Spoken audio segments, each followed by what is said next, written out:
Hi, I'm Conway Daily Sun reporter Damon Steer. I'm joined with Gabrielle Watson of the Tamworth Energy Committee. Thank you for coming. Hey, Damon, thanks for having me.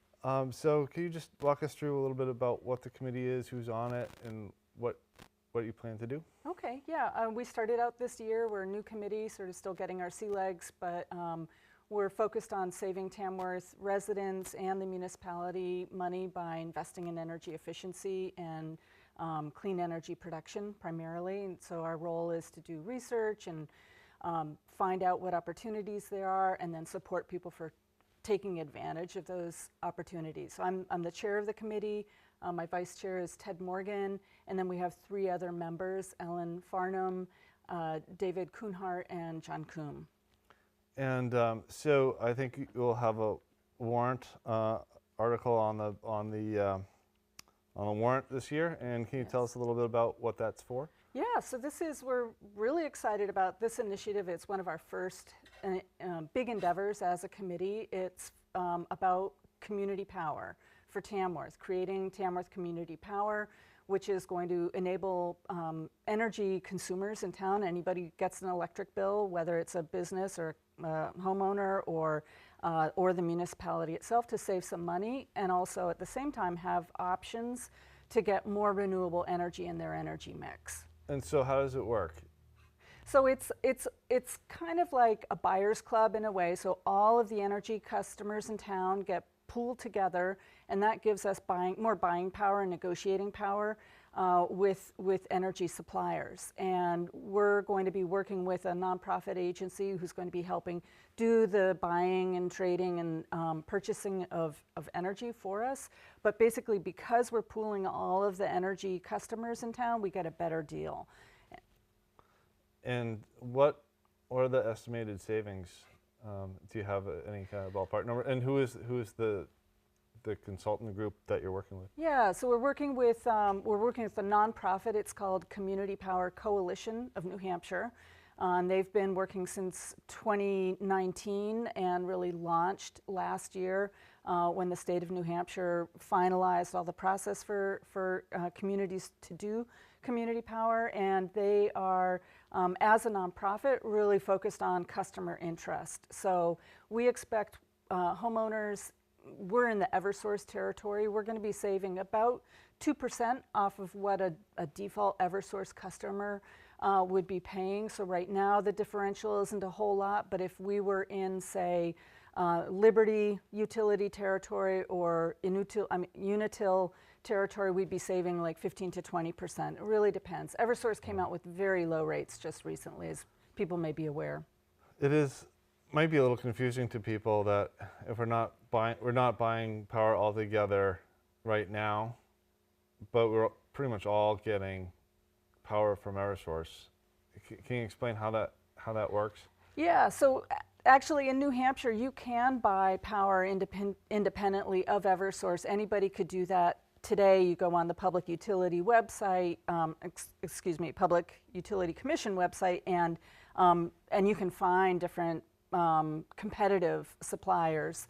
I think it's less than 10% of the people in town currently do that. Most people don't even know about it, so they get the default Eversource rate, which is Eversource goes out and buys energy supply from providers and then delivers it on their poles and their wires to the customer. And this is just saying, okay, Eversource, you're still going to do the poles and the wires and still going to maintain things when a branch falls, and they're going to ensure that we have continuous energy supply, but the entity that procures the energy is going to be the Community Power Coalition of New Hampshire. And because they now represent almost 25% of all electric customers in the state already, even though they just launched this year, they're able to get much better rates than Eversource does. And their mission is to support customers, whereas Eversource is a shareholder-owned private utility, and so their interest is maximizing profits for their shareholders, as it should be, and complying with regulatory requirements. And so one thing that I've heard this in OSPI, like the aggregator, or I'm not sure how the nomenclature. That works. They will buy power, and sometimes they'll make a contract, and the contract could be for a year or two. But I know that EverSource buys power twice a year. So That's right. when would this company buy power? Would they try to buy it at a low rate and then try to lock it in, or would they try to do multiple buys in a year, or can that be flexible? Yeah, so from the customer standpoint, the CPCNH, Community Power Coalition of New Hampshire, they'll be changing, updating their rates every 6 months, just like the utilities do. But because they're not bound by the same requirements as the utilities, they can go to market anytime they want. So if there's a good deal on offer in March, they can lock in a contract with an energy supplier in March, and then when it comes to reset the rates for the next July, now they've got that lower rate built into the portfolio of energy supply that they're able to offer. So for the utilities, they go to market that one day. That's it. They go to market whatever the market is on that day, that they have to take that price.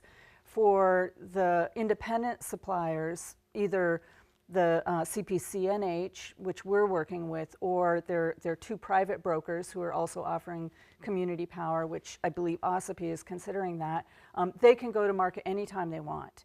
And it affords them ability, in addition to pooling all the customers, to get a better rate because of that flexibility. Would it be better if every town in the county chose the same aggregator, or doesn't it matter? You know, I think most people's philosophy is, you know, there should be options and consumers should have opportunities to make independent choices.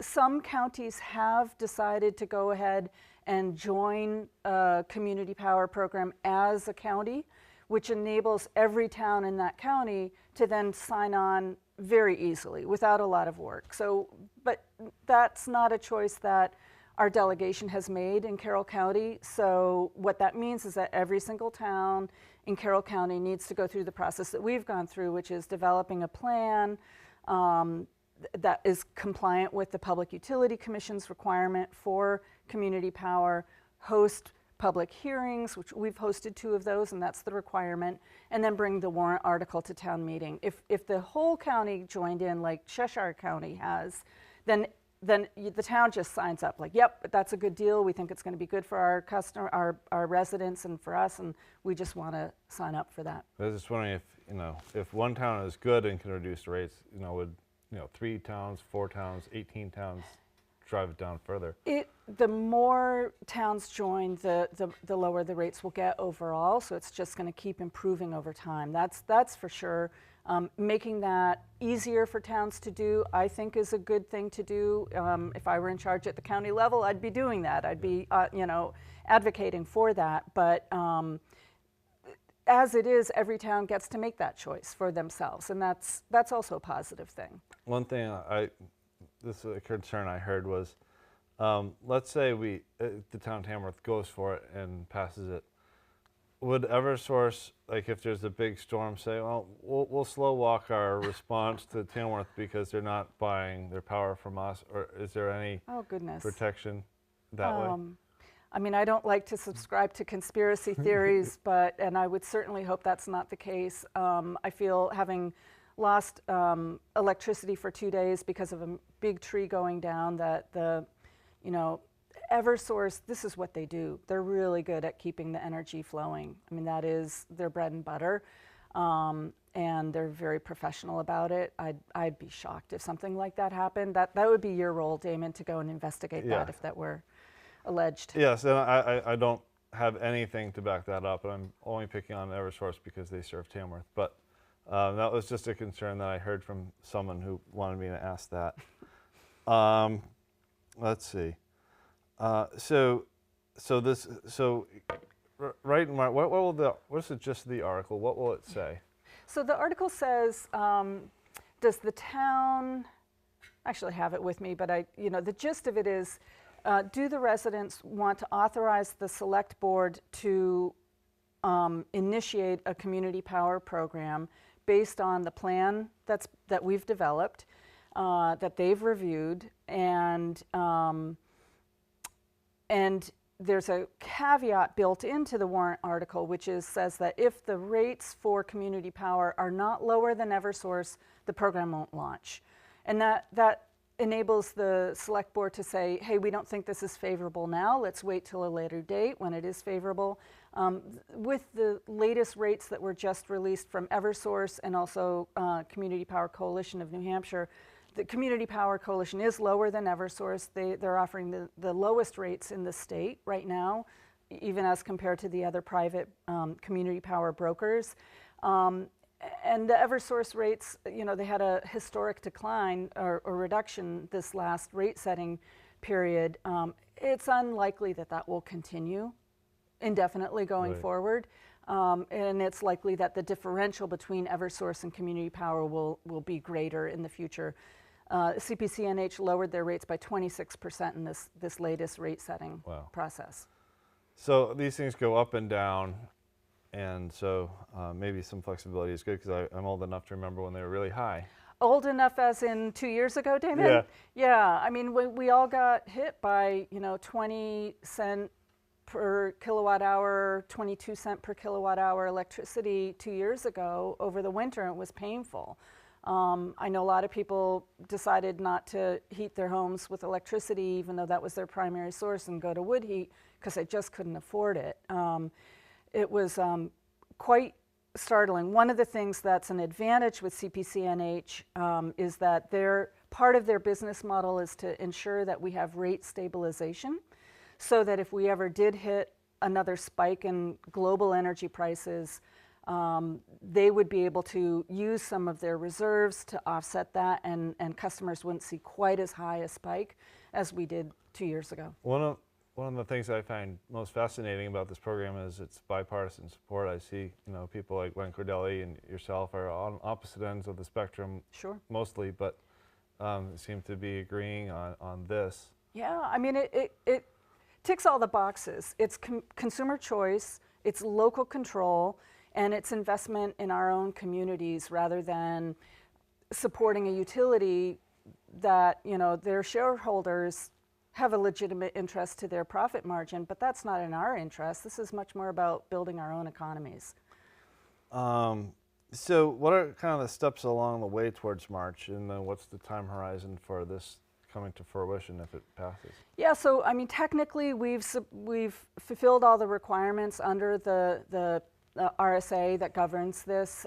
We've held 2 public hearings. We've developed a plan. It's currently being reviewed by the Select Board. We're going to submit that to the Public Utilities Commission. We hope that the PUC will have reviewed it in time for us to be able to come to the town meeting with the final approval from the PUC. And then it's really up to the voters. Do you want to save some money? We think it's a no-brainer.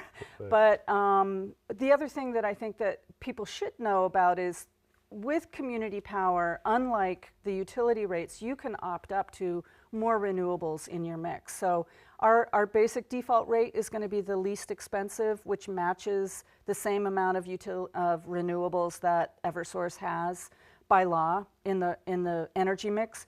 But then you can opt up to a third renewable energy, or 50% renewable energy, or even 100. You're going to pay a little bit more, but some people will want that. And this is something that the individual consumer can ask for? Yes. Yeah, it's all opt-in, opt-out, opt-up. It's all consumer choice. So if you are eligible for an automatic enrollment and you do nothing, you'll just automatically be enrolled in the program and start saving money. You don't have to take any action. If you decide, hey, I'd really like to stay with Eversource, you can opt out. And that's a phone call, or, you know, get online and do that on their webpage. Easy to do. I don't know why anybody would do that, but you can do that. You can also choose later to get back in. So you can get in and out as many times as you want. You can opt up, opt down as many times as you want. It's unlimited. And, well, where was I going to go? So what's been the response of the public hearings? People are, you know, it's new, so they want to understand, like, what's this all about? A lot of people want to know, well, will this help me get solar on my property? And the answer to that is not right away. Like right now, we're just focusing on launching the program and saving people money on their electric bills. That's the big focus right away. But over time, Tamworth will be building up reserves that are just for Tamworth alone for us to do projects with that we want to do. And that's something that we might choose to invest some of those resources for. Once, I know what I was going to say. Once we, like, let's say we, Tamworth passes it in March. Right. Then it's not like they flip a switch and it's all done. Correct. Then there'll be, how long before the money starts getting saved? And Right. the, No, flip okay, over? that's, yeah, and you did sort of ask that. So it'll be, the select board then is authorized to initiate the program, so that'll probably take a month or so. And then once the program is authorized to launch, customers will get a letter in the mail saying, hey, this is happening. You have an option to opt out if you want. And then a month later, everybody will be enrolled in the program, and it'll be pretty seamless. You'll see a little Tamworth Community Power on your supply, on the supply side of your energy bill once we go live with it. But that's the only difference. The bill's still going to come from EverSource. You'll still see the EverSource crews out maintaining the lines and doing that important work. Did your aggregator, did they say what their rate is? They must charge a little bit on a kilowatt hour or something along those lines, right? Yeah, so the rate as set by Community Power Coalition of New Hampshire includes the cost to them to procuring energy from suppliers, and it includes a fraction of a cent, and I don't know the number, I can get that for you later, Damon, but that goes to building up reserves so that if we get an energy spike again, we'll be able to flatten that out, you know, and then part of that also goes just for Tamworth, for our own reserves to do our own programs. So it's minimal. CPCNH's rates are lower than the two private aggregators or energy brokers, but both of those options are also good. They're good companies. They do good work. It's just a different business model. Right.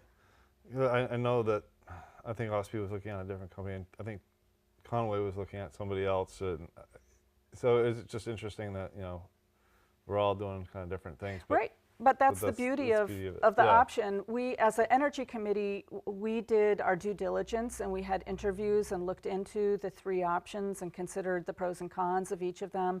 What rates were they offering? What are the auxiliary benefits to the town? Like, what else are we going to get from it? With the CPCNH, we felt that they have done a lot of homework over the last 3 years getting ready to launch. It's the fastest growing consortium of energy aggregators, so it's going to represent about 1/3 of the state energy companies pretty soon. Wow. And we're in good company, you know, so it's big towns, big cities and towns that are doing this. I mean, when you're at a public hearing or maybe running into people at a grocery store, do they ever say, gee whiz, that sounds a little too good to be true, that all I have to do is vote this way and I'll magically get savings? Like, does it, I mean, is there a little skepticism, or like, how do you overcome that? So I haven't heard that personally yet. The reality is that the way we get our energy now, it's a for-profit company. Like, their interest is, and they want to make profits, and they're regulated because they're a monopoly.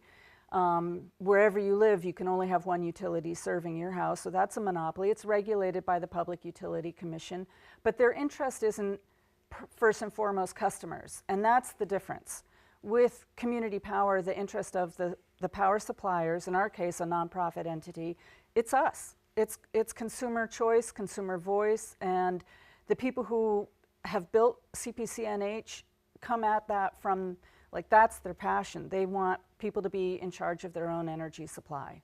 What were some of the questions that were brought up at the hearings? Well, like I said, solar power came up. There's a lot of interest in town in doing solar power. People want it on their own properties. People would like to see the municipality building solar. Some people want to see wind being built. Some of the questions were around net metering, so that's actually a really interesting issue right now, and you can start getting down into the weeds about it. But basically right now, the community power companies are trying to work with the utilities to get the information from the utilities about their net metering customers. So anybody who has solar panels and sells electricity back to the utility, and when they're generating more than they need, and when they need more than they can generate, you're buying the energy from the utility. That's called net metering, because the meter goes both ways. And if you generate more than you use, you get credit or even a check. Like we get a check from Eversource whenever we generate more. The data about how much we generate and how much we use, Eversource right now is unable to generate that data in an accurate way so that the community power entities could take that and then offer a net metering package for their customers. And so it's a little frustrating. So I personally won't be able to join community power because we've got solar panels that we put up 5 years ago. I can wait. It's going to be resolved probably in a couple months, not a couple years, and at which point CPCNH is going to be able to offer me something that's probably going to be more advantageous than what I'm getting from Eversource right now. Do you know what other towns CPC has served? CPCNH. Yeah. Like I said, it's about a quarter of the state, and I'll get you a map that you can put up along with the video.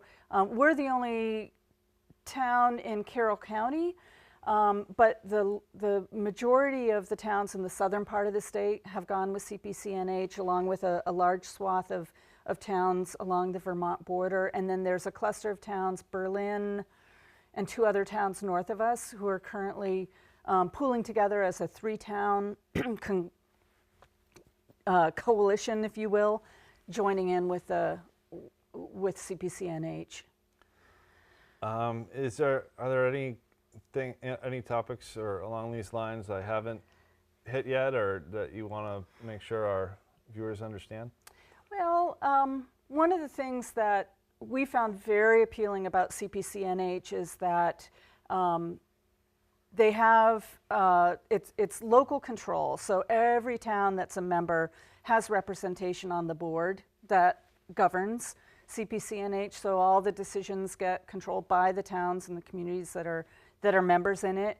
And CPCNH is able to advocate on behalf of customers in cities and towns, both with the Public Utilities Commission, but also with the state legislature. So often bills are passed that are, frankly, more of benefit to the utilities than they are to customers, because customers don't have anybody speaking on their behalf in these venues, and this is going to turn that on their heads. Oh, you know, wow. this is really going to give a much stronger community voice for all of us, and an informed community voice.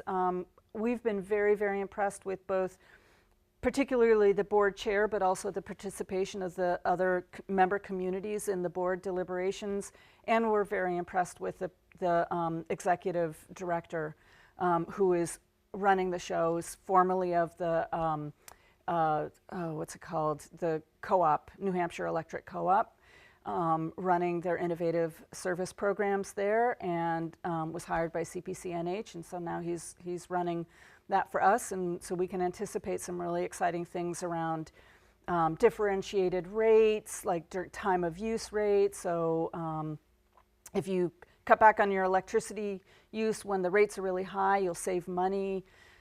In Vermont, they've got a program where they're helping homeowners get batteries in their home, and they're compensating them for the ability to use some of that battery when there's really peak supply, to level out the demand on the grid and the pressure on the grid, and that saves everybody money. Oh, and, wow. and people can have a battery in their home instead of running a generator when they lose their electricity. I don't think I've actually ever heard of having a battery in your house like that. Oh yeah. Tesla has a power wall, so that's the most common one, but there are other companies that do that. So Oh, it's wow. especially in rural areas where you lose power frequently, that can be a really important lifesaver for people. That could be, and generators can send power back on the line. I don't know if the battery would just keep it kind of in your house or how that works, but You can control it oh, wow. both ways, yeah. So you can what they call island your house and just separate it from the grid entirely.